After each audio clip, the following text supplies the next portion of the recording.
Bismillahirrahmanirrahim. Assalamualaikum warahmatullahi wabarakatuh. Perkenalkan, nama saya Linda Damayanti dari kelas PBAB. Di sini saya akan mempresentasikan proposal penelitian tindakan kelas saya yang berjudul Penerapan Metode Bernyanyi untuk Meningkatkan Penguasaan Kosakata atau Mufrodat dalam Pembelajaran Bahasa Arab di kelas 5 Madrasah Diniyah Subul Salam Lara. Baiklah, langsung saja. Yang pertama, latar belakang masalah. Di sini saya mengambil judul tersebut karena di Madrasah Diniyah Subul Salam, tepatnya di kelas 5, sudah menerapkan metode bernyanyi untuk penguasaan kosakata bahasa Arab. Yang kedua yaitu identifikasi masalah. Pembelajaran bahasa Arab sudah lama diterapkan di dunia pendidikan, terutama di Madrasah Diniyah. Tetapi sering menjadi permasalahan yaitu kurang meningkatnya penguasaan mufrodat dalam bahasa Arab dengan metode lain. Kebetulan di Madrasah Diniyah Subul Salam yaitu menerapkan penguasaan mufrodatnya dengan menggunakan metode bernyanyi. Untuk itu, metode ini sangat membantu peserta didik dalam menguasai mufrodat dalam mengingat kosakata sulit dalam pembelajaran bahasa Arab.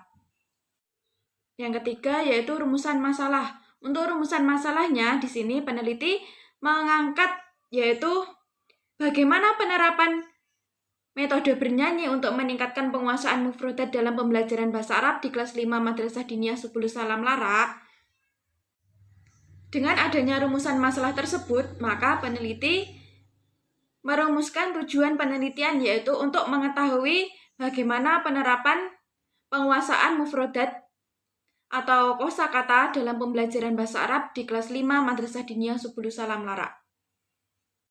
Selanjutnya yaitu telaah hasil penelitian terdahulu. Salah satunya yaitu saya mengambil artikel jurnal yang ditulis oleh Barokatus Solihah dengan judul Implementasi Metode Bernyanyi dalam Pembelajaran Mufrodat.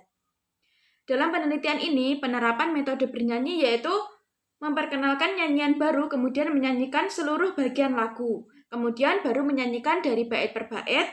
Dengan adanya metode ini diharapkan dapat menambah referensi dan meningkatkan kualitas pembelajaran bahasa Arab khususnya dalam pembelajaran mufrodat. Untuk selanjutnya yaitu landasan teori. Penguasaan merupakan suatu perbuatan untuk menguasai dan memahami terhadap suatu teori. Menurut Kamus Besar Bahasa Indonesia, penguasaan berasal dari kata kuasa, yaitu yang mendapat imbuhan pe dan an, yang berarti cara, proses, perbuatan yang menggunakan pengetahuan dan kepandaian. Sedangkan kosakata itu disebut dalam bahasa Arab yaitu mufrodat, satuan bahasa terkecil yang dapat berdiri sendiri. Nah, mufrodat itu memiliki 3 bentuk, ada isim, fi'il, dan juga huruf. Isim itu kata benda, sedangkan fi'il itu kata kerja, dan sedangkan huruf itu suatu kata yang tidak dapat berdiri sendiri tanpa adanya kata yang lain. Sedangkan fi'il itu ada 3, fi'il madhi, fi'il mudhari', dan fi'il amr.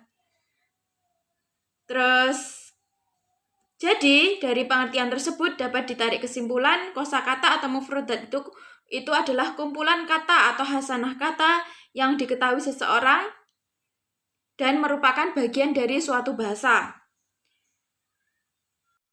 Selanjutnya yaitu cara mengetahui kemampuan kosakata dapat dilakukan dengan teknik-teknik sebagai berikut. 1. Dengan cara padanan kata atau sinonim. Misalnya seorang guru memberikan sinonim kepada muridnya.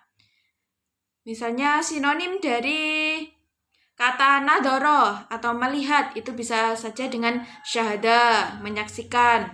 Terus yang kedua dengan memberi lawan kata atau antonim.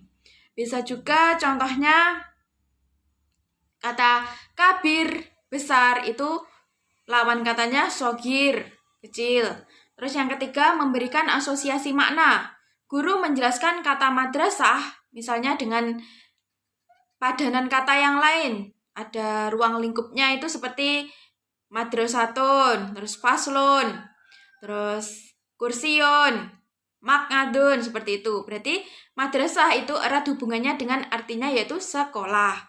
Terus yang keempat, meminta siswa untuk membaca berulang-ulang. Contohnya ada bacaan. Nah, guru itu memberikan perintah kepada siswa untuk membaca bacaan tersebut secara berulang-ulang supaya siswa tersebut paham dan melekat kosakatanya. Jadi, dapat ditarik kesimpulan bahwa penguasaan mufrodat adalah pemahaman dan kemampuan seseorang untuk menggunakan atau menguasai mufrodat atau kata dalam berkomunikasi. Sedangkan metode itu suatu cara yang digunakan dalam menggapai suatu tujuan. Pada proses belajar mengajar itu metode sangat penting untuk diterapkan karena dengan metode pembelajaran itu akan lebih kelihatan menarik. Salah satunya yaitu dengan metode bernyanyi. Nah, sedangkan menyanyi itu adalah proses mengeluarkan suara bernada, berlagu dengan lirik atau tidak. Adapun kelebihan dari metode bernyanyi dapat menambah sumber belajar guru dan siswa, memotivasi guru untuk lebih kreatif dan inovatif dalam mengajar. Terus suasana belajar menjadi kelihatan menarik. Untuk selanjutnya yaitu di samping ada kelebihan, pasti ada kekurangan. Salah satunya yaitu kekurangan dari metode bernyanyi. Itu contohnya apabila dalam jumlah kelas yang besar, kelasnya itu besar dan muridnya itu banyak, maka metode bernyanyi itu sangat kurang atau tidak cocok. Yaitu masa iya seorang guru akan berteriak-teriak dalam mencontohkan lagu, terus terlebih lagi jika muridnya itu dalam satu kelas tersebut banyak yang tidak suka dengan nyanyian atau lagu. Selanjutnya yaitu manfaat dari metode bernyanyi. 1. Membuat perasaan menjadi senang dan gembira. Yang kedua, meningkatkan daya imajinasi, kreasi, dan mencerdaskan akal. Yang ketiga, meningkatkan potensi jiwa seni dan sastra pada siswa. Terus yang keempat, menumbuhkan rasa cinta pada sastra dan seni. Untuk selanjutnya yaitu kerangka berpikir. Agent dan Kaujan mengemukakan bahwa efektivitas pembelajaran itu ditandai dengan keaktifan siswa dalam pembelajaran, khususnya dalam penemuan informasi. Oleh karena itu, semakin aktif siswa dalam pembelajaran, maka pembelajaran tersebut akan kelihatan efektif dan menarik. Terus pengajuan hipotesis tindakan. Berdasarkan teori pendukung dan kerangka berpikir di atas, maka hipotesis tindakan dalam penelitian ini adalah tes yang dilakukan untuk mengambil nilai penguasaan mufrodat siswa dengan melihat hasil belajar dan data tentang pemahaman konsep bahasa Arab siswa diperoleh dengan menggunakan tes hasil belajar pada akhir pembelajaran. Jadi, untuk mengetahui apakah metode menyanyi ini berhasil, yaitu siswa dites dengan cara menyanyi secara individu maupun kelompok, secara bersama-sama dalam pembelajaran bahasa Arab. Selanjutnya yaitu metode penelitian. Yang pertama, objek tindakan kelas. Objek dalam penelitian ini yaitu penerapan metode bernyanyi untuk meningkatkan penguasaan mufrodat atau kosakata dalam pembelajaran bahasa Arab di kelas 5 Madrasah Diniyah Subulus Salam. Sedangkan yang kedua yaitu setting subjek penelitian tindakan kelas. Subjek yang diambil dalam penelitian ini disebut populasi. Penelitian ini dilakukan di Madrasah Diniyah Subulus Salam Larak dengan subjek penelitian siswa kelas 5 yang berjumlah 17 orang. Terus variabel yang diamati.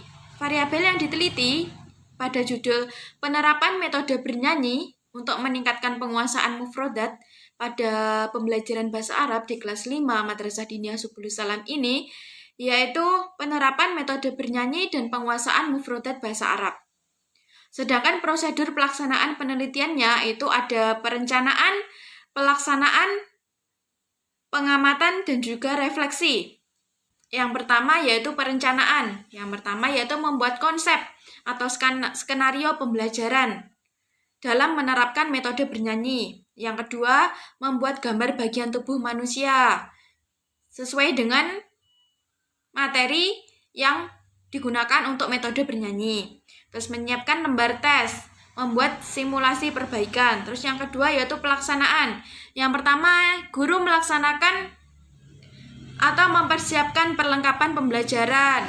Misalnya, kalau membutuhkan LCD, atau membutuhkan rekaman, seperti itu. Terus guru mengawali pembelajaran dengan mengucapkan salam, kemudian dilanjut dengan doa. Guru menanyakan kabar siswa dan juga mengecek presensi atau mengabsen siswa. Terus guru menjadi fasilitator siswa atau guru memfasilitasi, atau apabila ada siswa yang bertanya, maka harus bertanya kepada guru. Guru mampu menciptakan suasana yang kondusif, suasana yang menarik. Guru memberikan tes sesuai dengan siklus, terus bersama siswa guru membuat kesimpulan. Selanjutnya yaitu tahap pengamatan. Pada tahap ini segala aktivitas siswa itu diamati, dicatat, dan dinilai. Pengamatan tersebut memiliki beberapa indikator. 1. Kesiapan siswa dalam mengikuti pelajaran, kesiapan siswa dalam mengungkapkan pendapat, terus interaksi siswa pada saat pembelajaran, aktivitas siswa dalam proses pembelajaran, dan persiapan siswa dalam menyimpulkan hasil belajar. Yang selanjutnya yaitu refleksi.